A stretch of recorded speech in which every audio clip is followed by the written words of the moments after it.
Hello mga minahal kong kaibigan, good evening. Sana nasa magandang kalagayan kayo. Nandito naman ako mangungulit sa inyo. Magdasal tayo ha.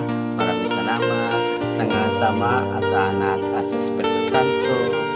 Amen.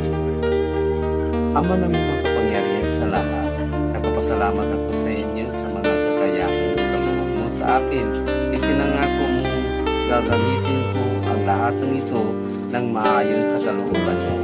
Pagkalooban mo ako ng lakas at sipag, magpapalain nawa ang gawa ng mga kamay.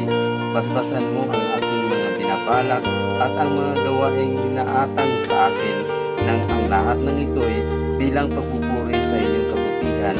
Naway magkatulong ako sa mga taong dumating sa aming bahay ng may ngiti at pagmamahal at sa maliliit ng pamaraan ko ay magdulot ako